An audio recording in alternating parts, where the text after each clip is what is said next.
Fox Football runs it way back.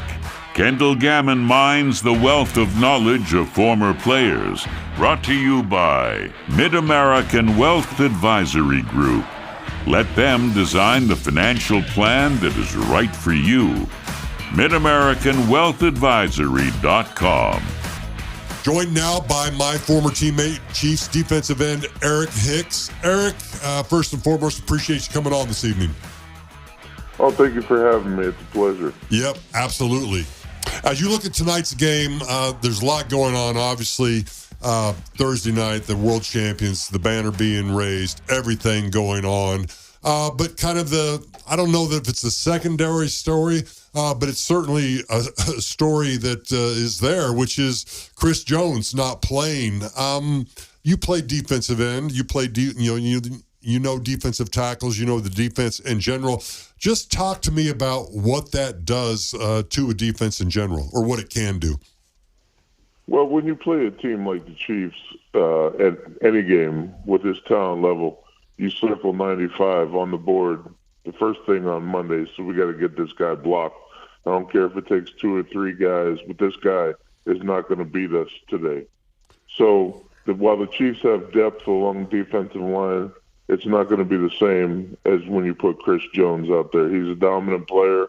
He makes plays that change the course of a game. And frankly, he's a confidence boost for that defense when he's out there and for the whole team. So it's unfortunate that, he's not there. Yeah, it definitely is going to be tough. Some other guys are going to have to step up. One guy who needs to step up and really stepped up at the end of the season was last year's first-round pick, George Kalafdis. Can you talk about what you saw out of him last year? Yeah, he's an explosive kid, a very high motor. Obviously, he's worked his way into the starting lineup this year, a little bit last year, but definitely this year. He's a guy that is going to make a lot of noise off that right edge. But once again, when you mention the absence of Chris Jones, now they can afford to put somebody on that side to chip him or to double him with a tight end. It's all about matchups in the NFL, and it's a lot better when you're going one-on-one than when you're going against a couple of opponents. Yeah, there's no doubt about it. So the Chiefs this year, they go on defense again with Felix Anudike-Uzomah. I hope I'm saying that right. FAU is the easy way to say it. Defenses are complicated. Steve Spagnuolo's is known to be a little bit complicated. But that being said, should Felix, I would assume he's going to be involved some tonight just because of the loss of Chris Jones. And at the very least, obvious passing situations, would we think as Chiefs fans that there's a chance we would see him in there then? Absolutely. Mike Dana's going to need a blow. George is going to need a blow every now and then. I saw him when we went to training camp as ambassadors. I got to see him up close. He's a little bit slight for the beating you're going to take in the NFL. So obviously he needs to get in the weight room and obviously have good nutrition in order to bulk up. But I think, one-on-one situation that he can go in there and surprise some people and do some damage because there's not a whole lot of film on him, obviously. So I think he's going to make an impact. I don't know how much of an impact he'll make, but he'll definitely get in there and make a couple plays. Speaking with former Chiefs defensive end Eric Hicks, my former teammate. Eric, when you look at the defense in general, I felt like in the preseason we saw defensive coordinator Steve Spagnuolo dial up a lot of joker blitzes, which if you don't know, joker is a defensive back coming from depth and blitzing from one side or the other. Do you think he was messing around with things? Do you think he was maybe wanting to see what his defensive backs could do? Or was he getting ready for the possibility of, maybe this is how we're going to have to generate a pass rush at times if Chris isn't there? I think it's the last thing you mentioned, Kendall. While these DBs are somewhat experienced now, they're still going to be asked, just if they sit back there and cover in the normal situation, to cover for a long time until they get this pass rush figured out.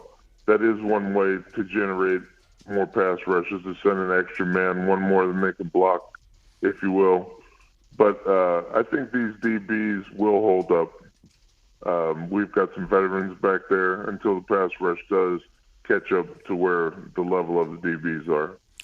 How about as far as when you look at Detroit and their defense, how would you approach Patrick Mahomes if you were still playing this game? Because it seems like he does more damage when he gets outside of the pocket. That being said, with these tackles of Kansas City that they brought in this year, it seems like this offensive line is well suited to protect him better than ever. Just what would your mindset be with somebody like this in Patrick Mahomes?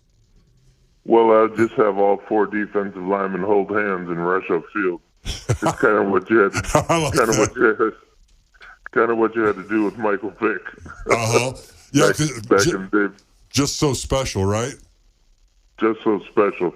I mean, Patrick has so many different arm angles and so many ways to make plays that rushing him is extremely difficult. You have to get to the level of the quarterback and then work your way back. As a defensive lineman, you have to make sure you always have the A-gap covered, whoever's not the 3 technique or over the guard. And you just have to make sure that he doesn't get that extra time that he likes to create with his legs to make those crazy throws. And I think with the additions of the 2 offensive tackles, that maybe he'll stay in the pocket a little bit more, but you've got to expect him to get out and make plays with his arm. Yeah, it just occurred to me while I was talking about this. Detroit Lions, I remember when I was with the Steelers and we were playing the Detroit Lions, and they had a guy who some people may have heard of, and Barry Sanders. And I remember the fact was the talk that whole week for the defense was that they all had to stay in their lanes and kind of cup him because Barry was so special that he could get out of it. And I'm curious, did you ever play against Barry, and do you remember anything about him? His last years were my beginning years in the league. But obviously I watched him. And the thing on Barry Sanders, they said, if you missed him, get up. You definitely have an opportunity to tackle him again. And that was true. He would lose yards to gain yards. Patrick does some of the unconventional things like that. But superstars like that, like you do with Chris Jones, you got to circle that first thing on a Monday morning and say, we have to stop this guy. And good luck to anybody who's trying to stop 15. In Mahomes, we trust. Yeah, absolutely. There's no doubt about it. Okay, we appreciate you coming on. We're going to let you go, but before we do, let's just get a thought. How do you see this game going this evening, and have you got a score and a winner for us? I think it's going to be not a blowout like people expect. These are the new-look Detroit Lions, and Dan Campbell has them churning pretty good. They finished very strong last year. I would say that the game would be somewhere in, well, obviously the Chiefs winning in a 31-21 type of range. All right, I like that. That's my prediction as well, 31-21. He is Eric Hicks, former defensive end for the Kansas City Chiefs. Eric, appreciate you taking time. Have a great time at the game tonight. Thank you. Appreciate it.